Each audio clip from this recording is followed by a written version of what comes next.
Tonight on Business Live, significant number of jobs lost due to COVID-19 restored. We have the details from findings of a new labor survey report.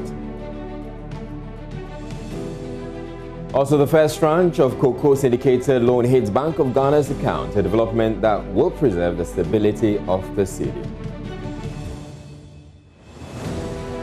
Plus, today on the Joy Business Van, you will hear from the Coconut King, who is on quest to replace the fizzy drinks in our refrigerators with fresh coconut juice. My name is Lai, and Business Live comes your way in a bit.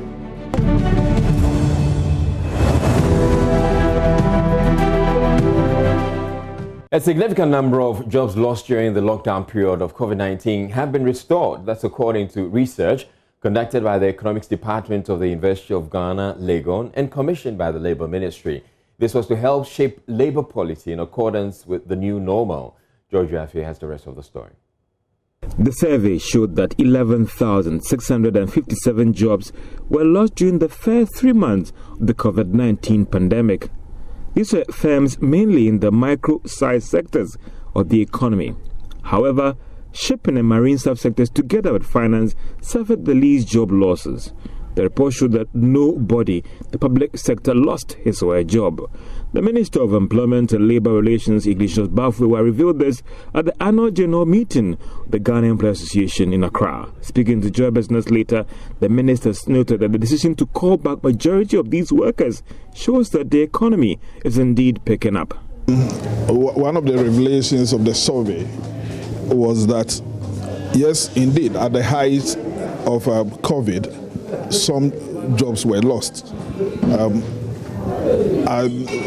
because the businesses for which they were working for either folded up or went on suspension or something of the sort. But as and when the restrictions were lifted, per the survey, some of the jobs were restored. As of the time of conducting the survey at the end of August, some 25% of jobs that had been lost to COVID had been restored.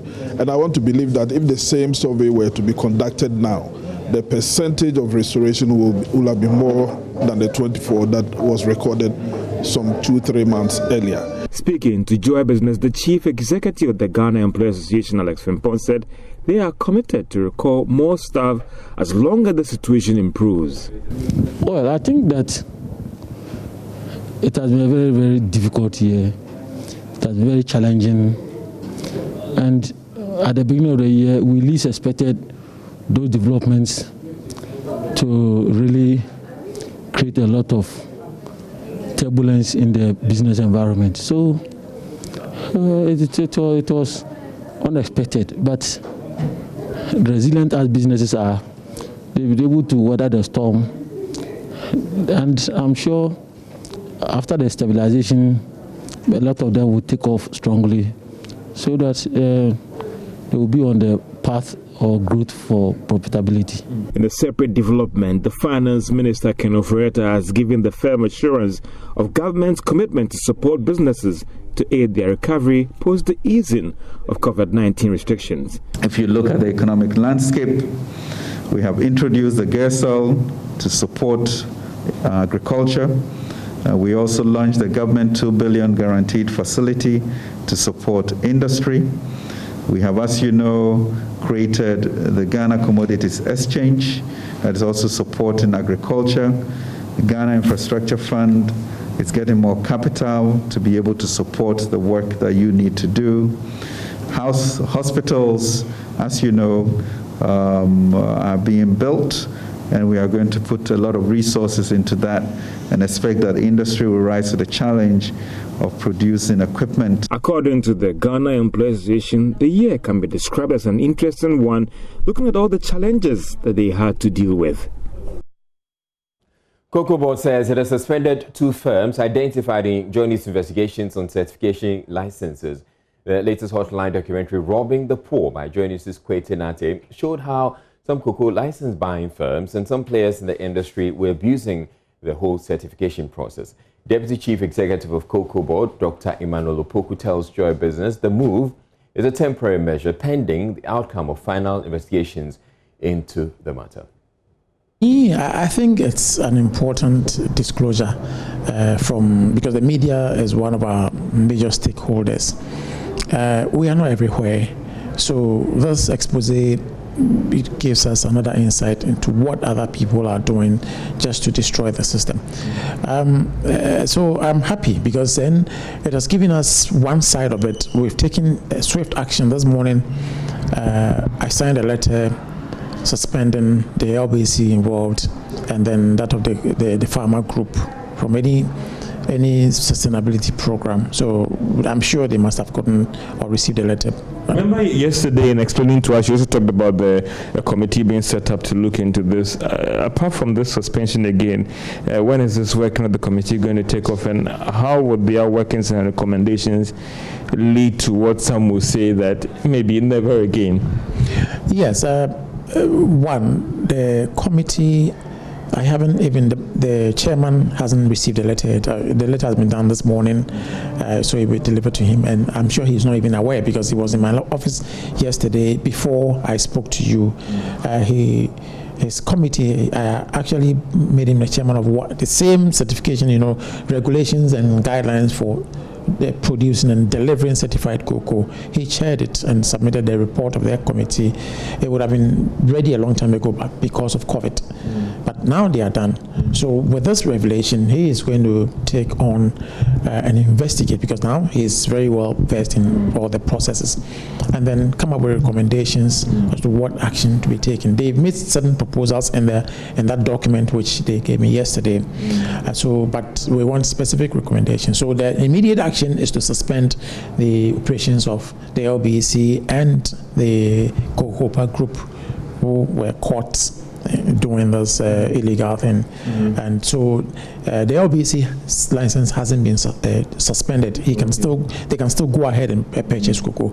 But if we find out that they have cheated farmers, the investigations established that they've cheated farmers, then there is that sanction which for more practices which will apply, and that could lead to the withdrawal of their license. The first tranche of the cocoa syndication loan has been received by the Bank of Ghana.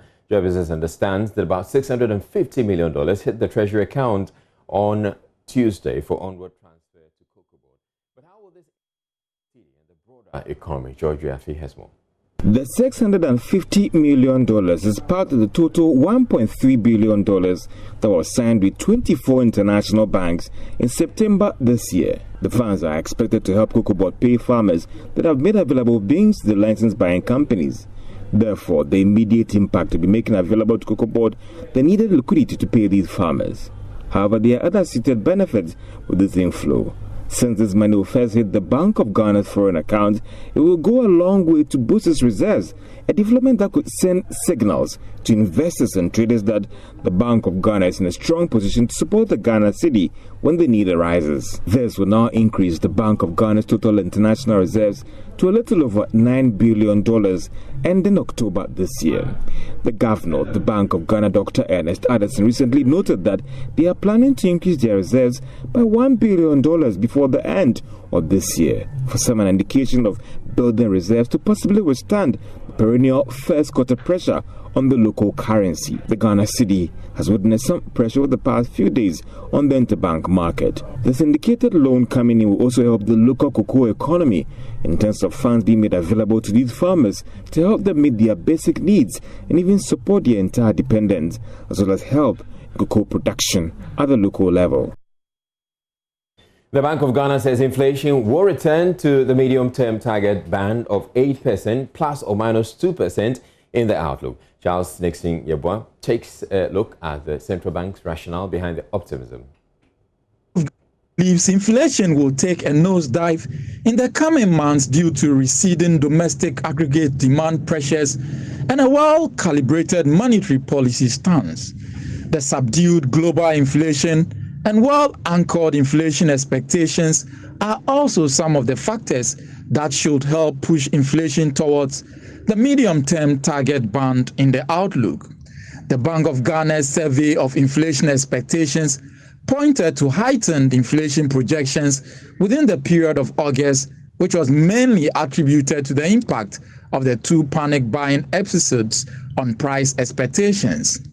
But inflation went down to 10.4% in September, indicating a slowdown in increment in price of goods and services within the period.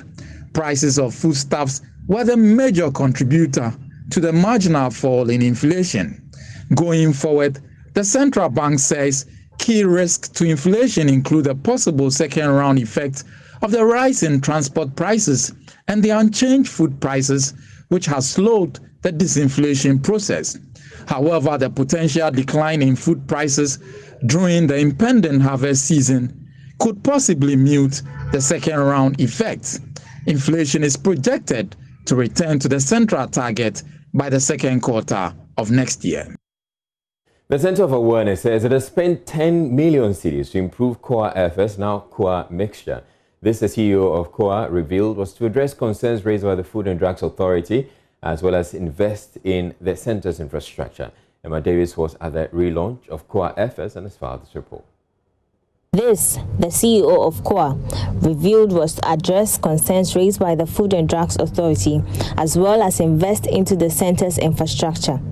Speaking at the unveiling ceremony of the KOA mixture, Professor Samuel Atu Duncan stated that the new KOA mixture has been authorized by the FDA and has been registered as a herbal medicine for general well-being.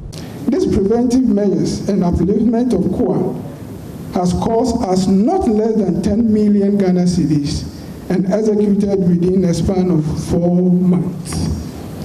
This should tell you that we are very particular about quality of our product. So we spent a lot of money to make sure that we produce the best of a product. Now, ladies and gentlemen, on the 10th of September 2020, the FDA gave us market authorization to market KOA FS as KOA mixture, since it is no more registered as a food supplement, but now a herbal medicine for general well-being. So KOA FS has now been elevated from food supplement to herbal medicines, a medicine. I think food supplements do not have efficacy, but medicines have efficacy. Meanwhile, the Deputy Minister for Health, Ifti Mensa, also stated the government is committed to supporting the herbal medicine industry for employment and wealth creation. I wish to assure you of government's commitment in nurturing local business to be able to compete globally. This is just the beginning for you. Do not rest on your own. Strive for excellence. Learn from your peers in other jurisdictions and get to the top. The herbal medicine industry is an untapped sector. It has prospered not only for healthcare delivery, but also for employment and wealth creation. The vice presidential candidate for the Convention People's Party says his government would establish a special institute to harness the production of cassava, maize and rice in the country if the party wins the December elections. Professor Emmanuel Bobobe says he would invest more in these crops to offset the country's over-reliance on cocoa. He says these crops, especially cassava, are more likely to provide food security, income generation and revenue to government through export. Professor Bobobe spoke with our correspondent, Mohamed Nuruddin. In fact, Ghana's cocoa is used as a benchmark to calibrate the rest. But you know, incidentally, we use the most fertile land in our country to grow cocoa, a crop we do not even consume. So if those white boys and girls do not like chocolate, then we are crying. But the crops we produce like cassava, maize, rice, yam, and some of the vegetables, we do not care about them. We just, grow them on marginal lands. I mean, for me, with special interest in this crop, cassava, maize, and rice, we will have to form special research institute for them, and then special marketing boards, like we have for cocoa. Like we have the Cocoa Research Institute, Cocoa Marketing Board. Cocoa is giving us a lot of money. It is not. I mean, we'll get more money from cassava than cocoa. And also, if you look at... actually, if you look at cassava, the product, what you can process from cassava, we eat it ourselves, so we provide the domestic market. But that is using our hoe and the cutlass, we are satisfying the food security using cassava. But when we mechanize, based on our CPPA manifesto, we are going to quadruple the production from cassava, and then we'll get the portion for food security, and then the extra 75%, we will now process it into even so many things, including alcohol, ethanol, starch. The starch can go into so many things. I mean, pharmaceutical industry, the plywood industry, even artificial rice. So many. Cassava has got a very wide spectrum. So what is the price for a ton of cassava? If you are saying the cassava, we're going to get more money from cassava than cocoa, people would want to compare the prices, the ton. Okay, let me give you one of the finished products. A ton of cassava starch ranging between $400 to $800. I mean, so we can take an average of $500 or $600 a ton. I know cassava, the elite varieties our colleagues at the crop research have developed, you can get about, some you can even get about 60 tons per hectare. Earlier this year, the Ghana Export Promotion Authority launched the Coconut Revitalization Program to promote the cultivation of coconut, not only for domestic consumption, but more importantly for export. The production of coconut has become very profitable in today's world. Entrepreneur Elom Awaji is taking advantage of that and is on a mission to replace all fizzy drinks in our refrigerators with fresh coconut juice. We visited startup Kobehene on this episode of the Joy Business Van. We've made the trip to Damang Ahurase at Nsuwam in the eastern region of Ghana to meet the coconut king, Elom Awaji. So where are we going? So currently we're going to our farm where all the harvesting is done. This is a 70-10 acre wide coconut plantation. Right. And this is where all the harvesting of the coconut is done. So that's a huge farm. Yeah, it's really huge. Ghana has the ideal climatic conditions for increased production of coconut. The crop thrives very well in the tropical rainforest zone like this one and along the coastal belt. Yeah, typically, how long does it take to harvest coconut? So usually, once it starts fruiting, it's available several times throughout the year, available in season. So maximum, almost every time that we need coconut, they have some trees that are fruited from which they can pluck and then get us some coconut. Once the coconut fruits are harvested, they're transported to a production center nearby. Elom's interest in coconuts developed after several warnings about his addiction to fizzy drinks and the impact on his health. His doctor friends then advised him to try coconut juice. So I started taking coconut water and I realized the health benefits were great. I felt I had more energy, I was more refreshed, and I had less of minor health and sickness issues. So I felt the health benefits were enormous. So why not then let other people know about this new blessing that I've received? So I was just thinking through it, brainstorming, and then I think God just gave me the name Kobehene. That was how Kobehene was birthed in 2016. At the time I started Kobehene, I started with the events part of the business. So the vision was to have a nice setup done for engagements, parties, weddings, and then rebrand coconuts, make coconuts look attractive, put some swag and class on coconuts. At that time, did you think it was going to be viable? I didn't think it was going to be viable. I didn't. I honestly didn't. But Elom decided to give it a shot, presenting the same coconut we take always in a unique way. I got an opportunity from a cousin who was going to have her wedding.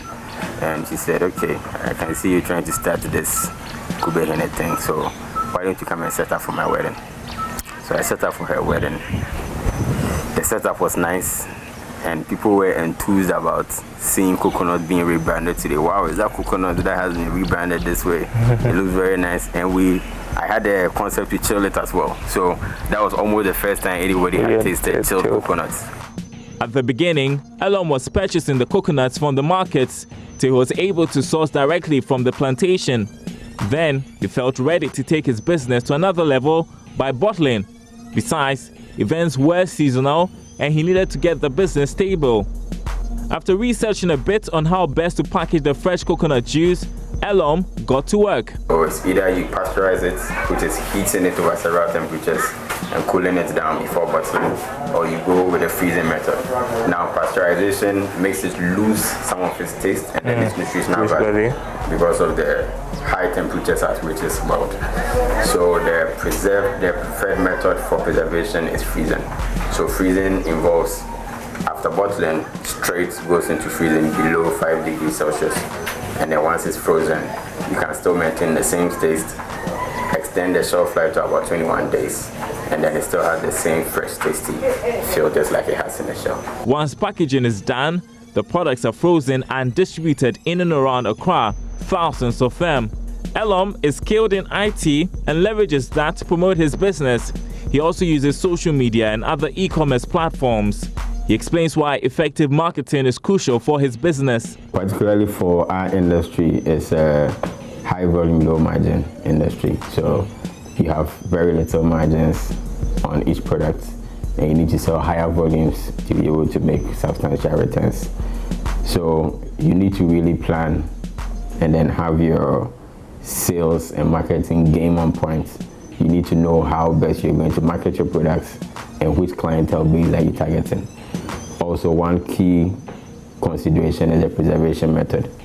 You need to scientifically study and know how best you're going to preserve your products and then have the storage available for preservation. Elom's vision is that fizzy drinks in our fridges are replaced with his product, Kobehene.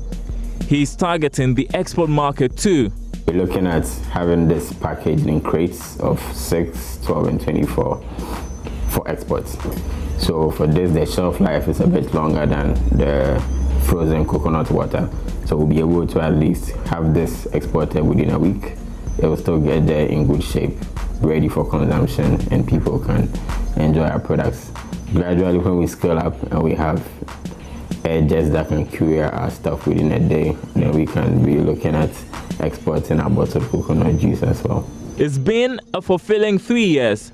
Perhaps what is more fulfilling is the youth in Daman Ahirase who have a source of livelihood because of the operations of Kobehene in their community. Youth who may have wasted away if Elom hadn't taken the bold step to start this fresh coconut juice packaging business.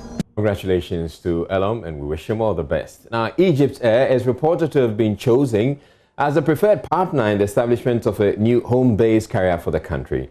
According to Aviation Ghana, government settled on the Cairo-based airline after an extensive scrutiny by the committee put together to search for a strategic partner.